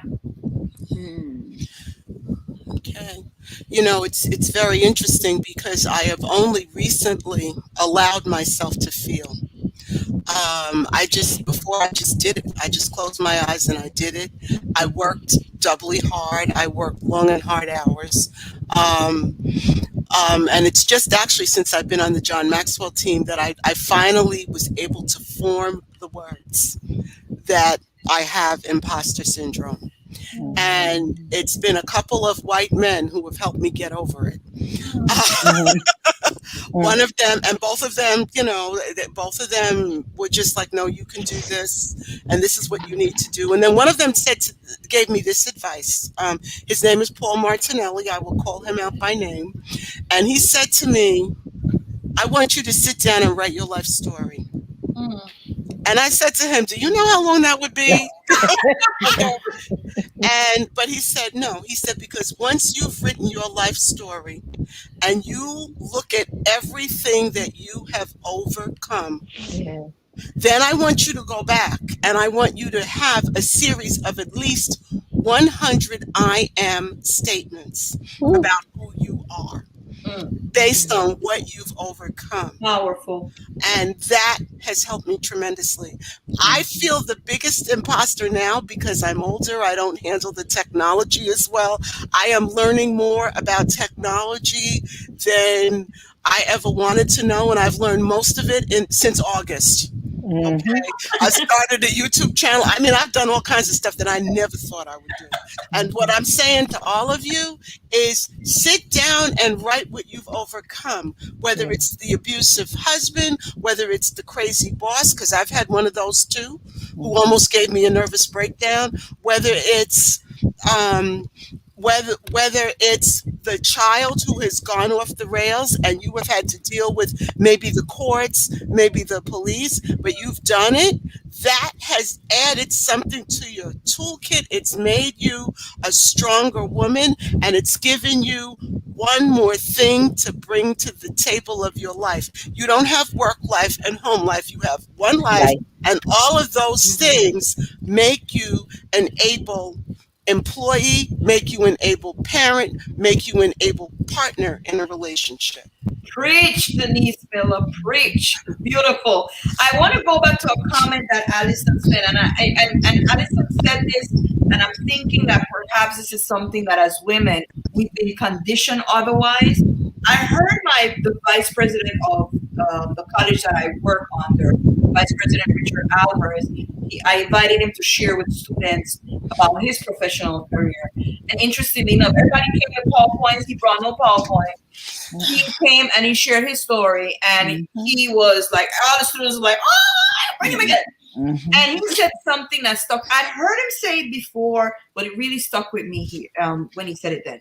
He said, I never say no to myself. I let other people say no. I get the idea. I'm like, oh, we should do that. Or I think I should get this. He said, I'm going to go out. I'm not going to be saying no. I'm not going to. I'm going to let them say no if they want to. But I will always ask. And I think that as women, we have been conditioned to, we don't know how to say no to people. And then we say no to ourselves consistently. The no is always for ourselves. So it's kind of like, don't say no to yourself. I think that one of the things that we need to mention that we can't leave out of this conversation is that we need to prepare. Imposter syndrome isn't that you weren't prepared, so you couldn't do the job, and now you're feeling like, no, that's not imposter. That's really unprepared. There we go. All right. That's another pink room. Yep. Right? Yep. Imposter syndrome is you are prepared. Yep. You did the job. You went ahead and did the homework. You prepared. And you went to school, you got the and you are trying to talk yourself out of that by assigning to yourself what other people believe you should be. That's different. So for me, key to these questions, every single woman that I see in this pink room, and a lot of the ones that I know are on this call, are people who work hard, who went and studied and prepared and did the home. That is foundational. Right. That is why you can say, don't buy it on yourself. But the first part of that is do the work. Yes, you need to do the work. Yes. To be able to sit at that table, even if the chair is uncomfortable, you better go read. You better stay, talk to the people, know who you need to be putting in your court. Don't go unprepared. Right. Because if you go unprepared, it's no longer imposter syndrome. And we need to make sure that anyone who's listening to us today understands that you need to do the work. And Tricia, I'm glad that you're bringing that, because oftentimes we believe that if we get the degree, that's enough. Yeah, no. That's just the start of the work. Yes. That's just the start of the work. You need to, Tricia mentioned some key things here. You need to know who the key players are. You need to talk to the people. You need to study and observe. You need to spend more time listening than anything else. I mean, there's going to be a point of your life like Denise. She already paid all the bills. She can talk. But a lot of us that are starting, we need to listen and learn. Unfortunately, what I find oftentimes is that young people that are starting, they believe they know, right? So they know, so they're always telling you, this needs to be done. And you're like, it was done already? Like, you're not bringing anything new? But I think it's important for us to listen. That's part of the work. Listen, learn, observe. There's so many people that I believe they're my mentors without them even knowing that they were my mentors. Yes. I learned, I watched, I listened. It was more important for me to sit under them and learn than to try to forward my ideas to let them show how intelligent I am. So that's another very important part of the work that can be done. Denise, go ahead. And the other thing is that we have to come out of our little corners. Yes. Okay, we want to stay with our own people because we're more comfortable. But growth is not ever comfortable. And we have to grow. And, you're going to have to step out there and you're going to have to walk up to that group of men and maybe stand there. Okay, and maybe just listen. You might learn something. Eventually, they'll notice you and somebody will include you in the conversation. But even if they don't, you've heard some things that you haven't heard. And it's okay to walk up and introduce yourself to someone. That's right. Okay, doesn't mean you're hitting on them. Because a lot of people want to think you're hitting on. No, it doesn't mean that you're hitting on them. There's a way to introduce yourself to people that they understand that you're not hitting on them. And if they do hit on you, you can just say, yeah or no. Sorry, I'm taken. Maybe you're not. Maybe it's an opportunity. Yeah, when I don't want to be bothered, I tell him my man's name is Jesus and he lives up north. No, thank you. I'm done.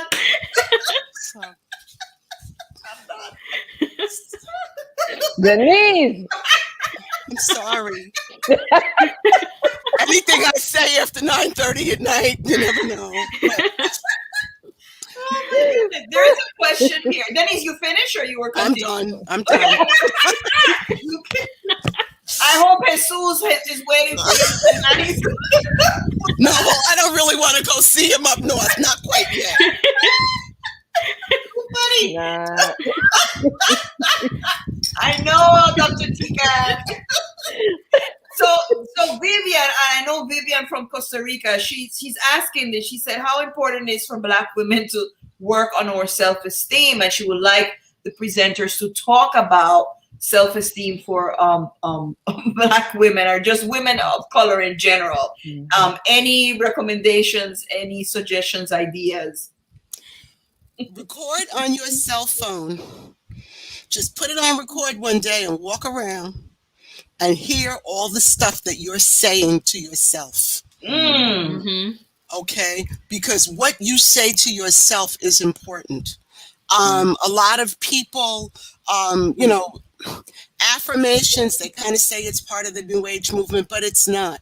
Okay, the Bible tells us about how we speak to ourselves. For those of you who are people of faith, you need to write down something. In fact, ladies, if you haven't picked up your Bible, dust that puppy off, open it up, and see what the Bible has to say about who you are. You are created in God's image. That's right. Okay, look at who God is.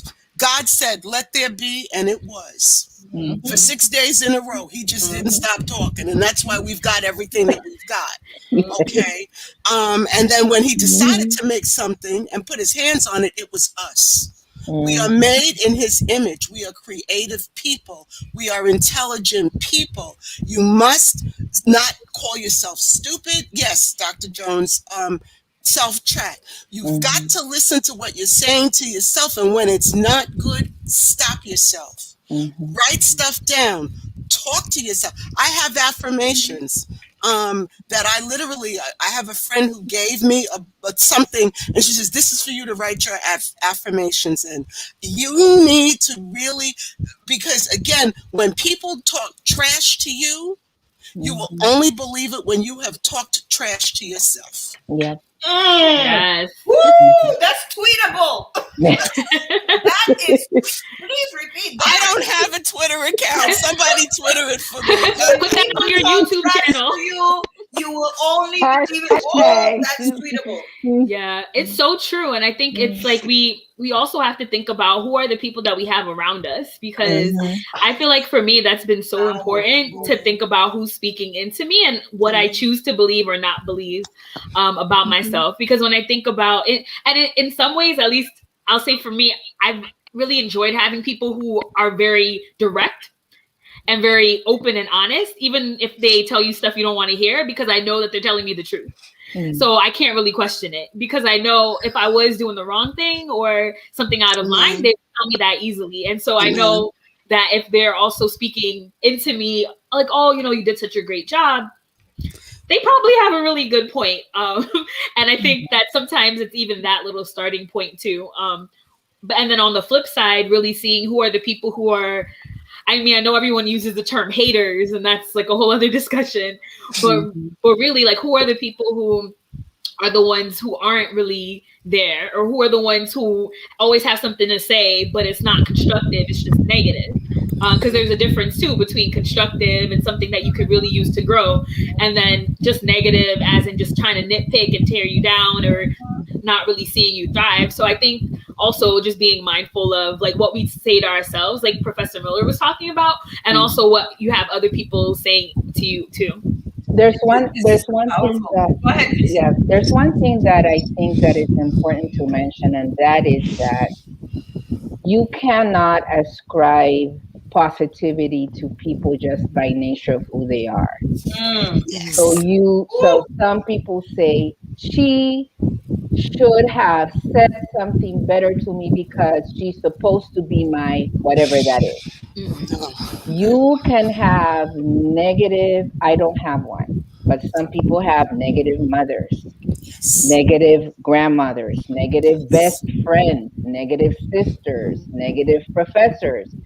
Do not ascribe to yourself what people say about you just on the basis of their position in your life. Yeah. Just because they hold a certain position doesn't mean that they have the authority to speak life into yours. Mercy. So you get to choose. There comes a point where no matter who you grew up with, how you grew up, who surrounded you, there comes a point where you get to choose who you let speak into your life. And just because that person is related to you by blood, just because this person raised you, spent money on you, whoever that is, male or female, that doesn't give them the right to say who you are. You get to say, okay, I'm not listening to you anymore because every time I listen to you, it does no good for me. So I will choose your circle wisely. You get to choose. Yeah, this is so powerful because I don't think that we realize that what people speak into us determines a lot of what we do, and it has a lot to do with these imposter syndromes because we are thinking what we have been told a lot of times.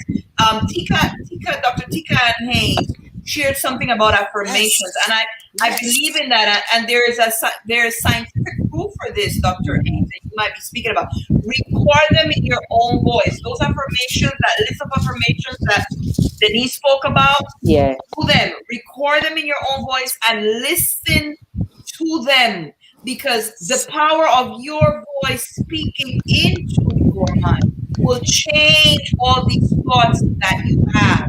So thank you so much for that, Tika. I'm loving the chat because I'm seeing that the people in the chat are having their own little conversation. Fantastic. Monique is responding to Laura and Costa Rica and Laura. It's awesome. Ashley was getting Dr. Tika and was talking to Ashley. I mean, fantastic. And this is what it is all about, ladies. Denise, I saw your hand up. You had something just before. Well, yes. No, that is so true. Actually, I do have affirmations recorded on my phone that I do. I used to play them when I was driving all the time. I used to have a longer commute to the school, and I would just put it on and I would play it, and that is so important because and Dr. Allison, I don't know if this is like really true or whether I just read this or whether I just made it up, so you'll have to say, but when your brain hears your voice telling you something, you are more prone to believe it. Scientific. Yeah. Oh, it is? Okay, good. So I'm not lying. Okay. There's scientific proof for affirmations work better when you are here. That's why they say that you should say to yourself. Right. And now there's this new theory that, you say to yourself for a couple of days, and then you find someone that you trust to say these affirmations to you, either recording to kind of reaffirm that. So there's a whole science behind affirmation. And as you said, Denise, it's not a hokey pokey kind of thing. It is actually a spiritual practice that we should all engage in. Absolutely. Right. And you need to speak life to yourself. Even if you blew something and say, you know what? No, I'm not stupid. I did something that didn't work out, and then you look at it and you figure out how to fix it. Yes, absolutely, Dr. Falaki. You look at it, you fix it. Okay, you figure out how to fix it, and you know how to do it better.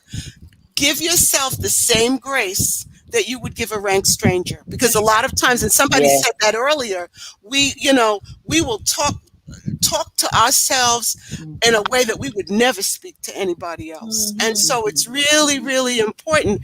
Be gentle with yourself when it comes to that kind of thing. Now, where you're hard on yourself is you don't let your feelings run away with the show. Yeah, okay.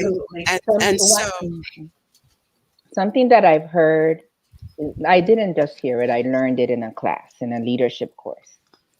People who are successful ascribe their successes to internal things they've done, and ascribe their failures to external things. Right. Yep. Yes. And people who are not successful ascribe their failures to internal things, and their successes to external things. Yes. So if I'm successful and I did my job well, I say because I'm good at it. Yes. And if something happened that it didn't come out well, I say because the circumstances, I didn't have the resources, blah, blah, blah. The other way around, if I am not successful, if something goes wrong, I say I wasn't good. It was something I did. Yes. And if something came out right, it's because the team came together and helped me, because I don't know what I would have been able to do all by myself. So that's another layer in the self-esteem. This is learned behavior. You just weren't born. Practice it. Right. So practice when something good happens, when you do something well, practicing. You did such a good job. You're amazing. Did you see what you just did? I did That's that. right. I did that. That's Practice right. it. Yeah, that's That's the right. attribution theory. Yes. Oh, Right. Yes. it's got a name. All right. Attribution There theory you go. in educational psychology. There you go. Okay. Yeah. Break it down for us, Dr. Yes, Absolutely. Dr. Regis. Yeah, well, I mean, it was basically exactly what you said. It's just how we really tend to ascribe our successes and failures. And it really just comes down to it, especially with imposter syndrome. That's the part that's difficult, is to really ascribe the internal, the success with the internal sources. And so I really agree with what was mentioned too, of just really watching how you talk to yourself about your successes, about your failures, about your achievements, and just really practicing self-compassion. Because it can be easy to beat yourself up when you say that you're horrible because this one thing went wrong, rather than really just viewing it as that just one thing that didn't go correctly. Right. Wow. Wow. So I'm bringing question number 4, such wisdom. How many were there? Not, we may need a part 2. I know. I'm here thinking already, like, oh my goodness. So question number 4, I would like us to finish maybe in 7 minutes. Let's see how it goes, because we haven't lost the audience. The audience has actually. Yes. So 4 represents women of a different age or professional stage. What are some of the toxic thoughts and fears that women in your age group in particular may be experiencing, and what would be your advice to them? And I think, Denise, in your bio, you mentioned the fact that this is your 4th career. Right. Like, this is at 60, what is it and a half? 69 and a half. I'm going to be 70 in December. Yes. This is your 4th. And what I love about this story is because women often, I find, not only women, men too, it's like, it's over. I'm done. I retired. I'm done. There's nothing else that I can contribute. Yeah. You know? So you're actually challenging that notion. So tell us a little bit about what are some fears for women in your age group, and how should they challenge that? I think one of the big fears of women in my age group is that we grew up expecting to work a job for 35 or 40 years and then retire. Okay. Except retire to what? And now many of us, especially with what has happened in the stock market over the years, we can't afford to retire. And so now you need to start to think about, what else can I do? Okay. And when you look at what else you can do, there really is a lot that you can do. It's something that that the career professionals called having transferable skills. Yeah. Okay, you have a certain set of skills that really can be transferred from one type of workplace to another. You just have to realize that they are transferable. Now, it's going to mean a couple of things. It's going to mean that you're going to need to do some research. You're going to need to read some of the magazines. You might need to go to the library. You might need to avail yourself of a career coach. AARP has tons of things, if you're over 50, that you can get involved in. But that's what's really important. And you cannot be afraid of technology. I cannot tell you how many people my age, have said, oh, well, I don't want to do that, and I'm afraid of that. Honey, I've been afraid too, but I'm around so many people who are not my age who are saying, well, you can do this. And there's even actually one woman who is my age who has mastered technology, who spent some time with me. She volunteered. She says, let's get online. Let me help you with this. Let me show you that. And you need to find those people that are going to help you with those things. But you are not done. You are only done. Again, this is about feelings and about what you're saying to yourself. Okay. One of the things that I told the ladies before we came on the program was that my mother was an executive secretary, and at the point that they were going to computerize her workplace, she retired. She was 66 years old. She didn't want to deal with the technology. But my mother joined a senior citizen center, walked in there, didn't like the fact that they were going to Atlantic City every week. And by the time my mother was done, they were doing Atlantic City once a month, and they were going to plays, and they were going to all kinds of things, because that was her transferable skill. You see, I get it from my mother. She would just take over. Okay. And that's the thing. What are your transferable skills? And whatever that is, you got to work it. If you cook, then okay, maybe you should be catering. If you bake, maybe you should be baking. If you sew, maybe you should be sewing. But you've got stuff you can do. Don't die just because you are finished working and you're retired. Don't allow yourself to die. Wow. Wow, thank you for that. Allison.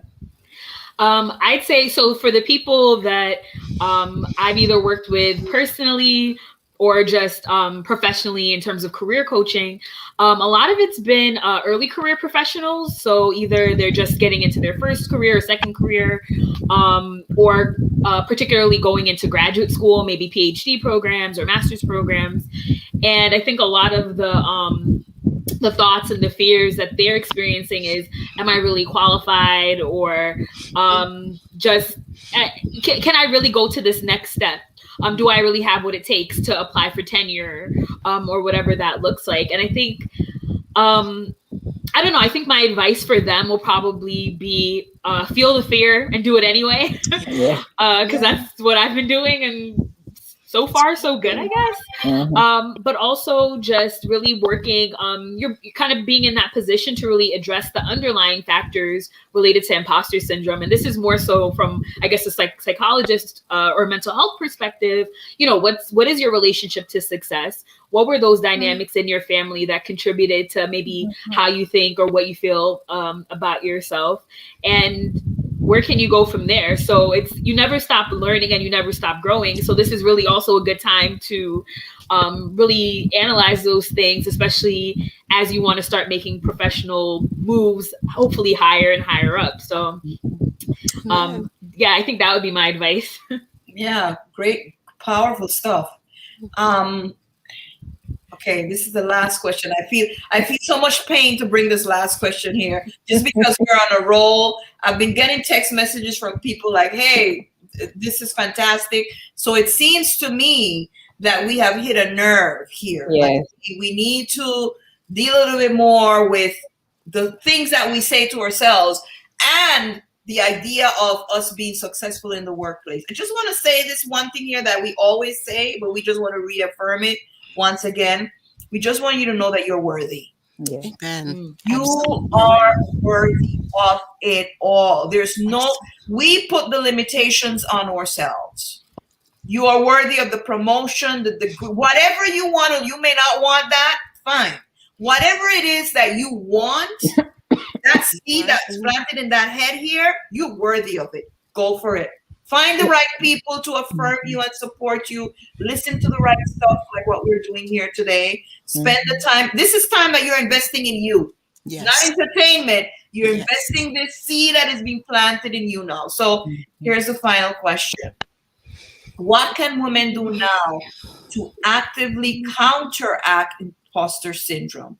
And how can we all help to inoculate the next generation against imposter? We've shared a lot of great stuff, but coming now to the end, what can we actively do to deal with the idea of imposter syndrome? What do we need to do for ourselves? And then what do we need to do for the next generation coming up so that they don't experience what we go through sometimes? Jump right in. I'm thinking about what you just said before about you are worthy. Because I feel like that kind of just really reminds me of how sometimes when people are dealing with imposter syndrome, it's easier to prioritize other people or like their perspective or what they need or what they want over yourself. And so sometimes just learning how to prioritize our own care and that self-compassion that I was mentioning before, I think is really important to really counteract that. And I think also moving forward in terms of like the next generation against imposter syndrome, I think it's really trying to give, I'm thinking of kids, giving kids a realistic picture of of their strengths and their weaknesses. Because I think sometimes we kind of skew one way or the other. Sometimes people are very hypercritical, so they comment only on that child's mistakes, and they don't really take into account the areas that they're really good at. Like, why didn't you get that other 3%? Why'd you only get a 97? But then also on the flip side, sometimes people may overpraise without any context. So they may say, you're just great and you're the smartest ever and you're the best thing since sliced bread. But also that doesn't always do someone any good too, because that also isn't realistic, and that also doesn't help them to realistically identify, seeing both sides, like the positive and the ways that they can continue to grow. And sometimes those things also perpetuate imposter syndrome, because then you feel like, oh, I must be perfect on some level, and I can't share with my family, or I can't share with these people that I actually may not have been perfect, because they think so highly of me. So I think really just helping people to really realistically assess how they're doing, good and bad, would be really helpful. Man. Yeah. Wow. Balance is the key. I think that balance is really the key. And Dr. Reed just said it. Number one, with children, we need to see what their good points are. Personally, calculus and geometry are from the devil, out of the pit of hell. Right. And however, I can read, I can write forever. And whatever that child's skills are, we need to encourage them in that thing. Yeah. We need to encourage them in that thing. And there's a in terms of leadership training, one of the things that we do is we tell people, you concentrate on developing your strengths, and you hire your weaknesses. Now, obviously, we can't do that with children, because you got to be able to add to get out of school. Okay, and if you can't read, you can't solve a math problem, even if you are good at math. But we need to place emphasis on, yes, it's like some things are like medicine and you need to do them, but you're really good at this, so let's concentrate on that. Mm-hmm. The other thing is to let them know that they are whole people. You're not just a pretty girl. Okay, you're not just a boy with athletic prowess. Okay, you are a whole person. And the other thing that we need to do is to let them know that they have purpose. And there's a verse in the Bible that says, train up a child in the way he should go, and when he is older he will not depart from it. And we always think about that as training them up in the faith. But what that really is talking about, and what it really says, is train up a child according to their bent. Wow. Yeah. Okay. Their bent, and it's their bent. And that's what we need to do. We need to, all of our children are not the same. For those of you that have multiple children, they're not the same. You have to look at them differently. You have to see where they're skilled. Okay, and you have to encourage them along those skills. Whatever they are, you have to encourage them along those skills. I think that's so important, and that helps, because when they do end up walking into a room, it's going to be a room where they're skilled, because they're not going to go into the wrong room. Right. Wow, such powerful advice. Like, this is, we need a part 2. If you're in the chat, please just put the number 22222. I really think that such wisdom was brought forth here.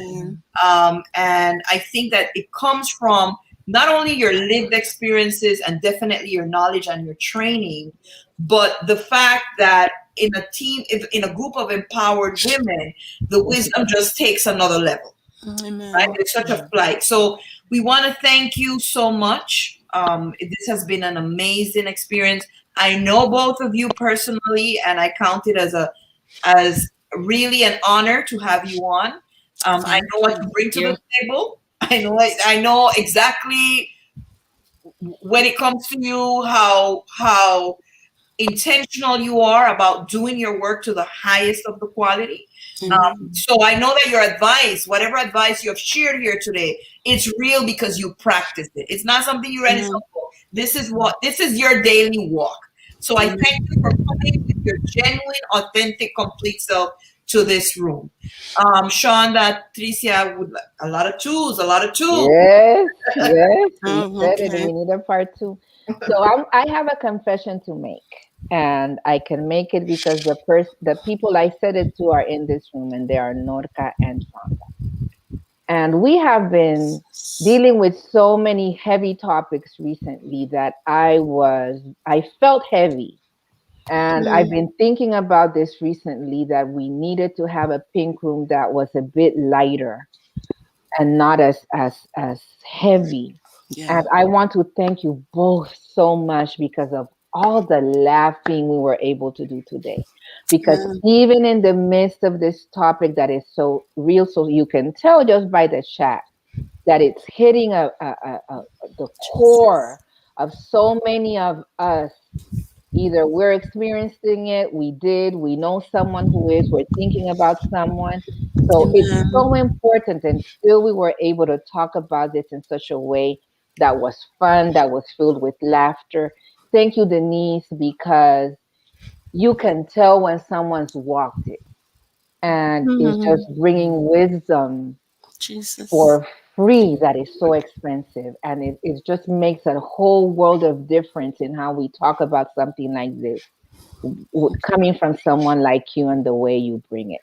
And thank you so much, Dr. Regis, because we love you. I look at you and I think of the verse. I don't know why it comes to mind, but do not let anyone look down on you because of your youth. Yes. Amen. That just comes immediately to mind. And just so this idea that we're in such good hands when we have the breadth of generations, right, the scope of all the different experiences we bring, and to have someone with that solid, this is the theory behind the practice, to join us here today with your youth has been exceptional. So thank you both for coming here today and for how we had this conversation. Thank you. Thanks. Amen. Shonda, time is yours. And this is Shonda. And I just want to say thank you, Professor Miller, Dr. Regis, for both your wisdom, your experiences. It has just been something that I will get off of this pink room, still process both the joy, the knowledge, the self-analysis, all of the above. And so thank you for bringing such a balance to tonight's pink room presentation. We love you for that. Thank you. And let's remind everybody, Norca, that they can go back and rewatch it. Yes. You can review it on YouTube. Please watch it again. Share it with a friend. Sometimes you may have friends that are going through stuff. Just share it with them. Let them laugh a little and let them learn as they laugh. Now you know why I do so well at work. You see, that's the secret. Surround yourself with smart, intelligent people who are not going to be fighting against you, but who are going to work with you. This is it, people. Yes.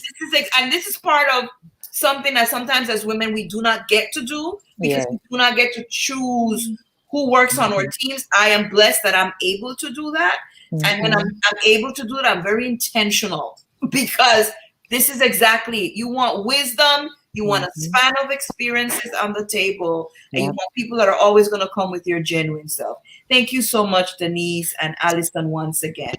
And here we just have our final thing. I don't know if Allison, Denise, you have anything you want to say? I do have one thing I want to say, and it's about you. Well, you know I had one thing. I don't even know why you asked me that. But the one thing I do want to say is about Professor Blackman Richards, and that is that she is a woman of compassion, and I will tell you that I am on her team because I went through a very difficult time at the university, and she took a look at where I was going to land. And she chose to make a place for me in her organization. She didn't have to. She could have turned around and said, oh, too bad, so sad, oh well. And she didn't. And not only did she make a place for me in her organization, but she fought for me to get that place at the best rate possible. So who would not want to serve well a leader like her? There you go. Thank you. I'm gonna cry, so I can't say anything else about that. but that's a whole other pink room too, Denise. Sometimes we are afraid to bring people up because we think it's controversial. Sometimes you gotta go if you know the person is worth it, which I believe most women of color are. Do the right thing, even if everyone else is doing the wrong thing. You stand out there, do the right thing. Listen, the reward is worth it. So thank you, Denise. We have been absolutely blessed with having you at our table and what you have brought to our students and to our entire department. So thank you so much. Ladies, thank you. We're gonna just screen you off. We're gonna give our final community care checklist. And yeah, we're going to discuss part 2. We're going to discuss part 2. Awesome. Too many requests for this part 2. So we gotta honor the fans. Yes. Okay. Thank you, ladies. Thank you. Thank you so much. Thank you. Yes. Thank you. So we're going to do our community care checklist at this time. I'm just going to leave us on so that we can end with this. Tricia, time is yours. So very practical and short. It's late. If the name of a sister comes to your mind, reach out. I believe in listening to God's whispers. There's never a time when someone's name doesn't come to my mind that I think it's a coincidence, especially when there's no real reason for them to come to mind. And whenever that happens, I never want to have not yielded to that and reached out. And every time I do, I'm happy that I did. Because whoever I'm reaching out to says, how did you know? And it can start just with a how are you doing text. And from there, just do whatever, naturally follows. Whenever a sister's, anyone's name, but in this case, because we're in the pink room, whenever a sister's name comes to mind, reach out to her. Shonda. Wow. That just ties right. Yes, isn't that something? That just ties right to speaking with the women in your professional and social communities, because there's a lot going on in the world. There's both joyous things that's happening, and we just need to be able to listen and be there and support our sisters, live, learn, grow, and just do that. We have to step forward and have those conversations with women. Sometimes even someone who would not normally have a conversation with, speak with them. Yeah. And I just want to end by reinforcing the way we started. We need rest. As women of color, we bring a lot to the table. We work a lot. We work at home, we're movers and shakers in the workplace, in the workspace. We're always the ones getting the stuff done. But we need to rest, because rest is also recovery. We need to regenerate those energies. We cannot always work at the 10. We need to come back, sit back, rest. It might be a nap. It might be sitting in your favorite chair, as Tricia spoke about. Yes. It might be just looking out the window, taking a walk around your block. You need a change of pace, and you need rest. So the rest that you bring to yourself has to be consistent. It cannot be something that you do when you remember. Put that in your calendar. Put rest in your calendar. The same way you have to eat, rest is part. And I'm not talking about sleeping. Remember, I'm talking about that rest, in that stopping that pace to be able to recover, to move on. Be intentional about it. Make sure that it's daily. Procure it for yourself, because this is fundamental to your self-care. And ladies, it's been fantastic. It has been. We wish you good night. Thank you so much for being with us, and we look forward to the next pink room, the next conversation, and yes, a part 2. Good night, everyone. Bye, everybody. And we'll see you next time in the pink room. The Pink Room is a produced resource of For Real Women International, Inc., a non-profit organization with headquarters in New York and affiliates in the United States, Latin America, and the Caribbean. The views expressed here by hostesses and guests do not necessarily represent the philosophy of For Real Women International, its affiliates, members, and board of directors.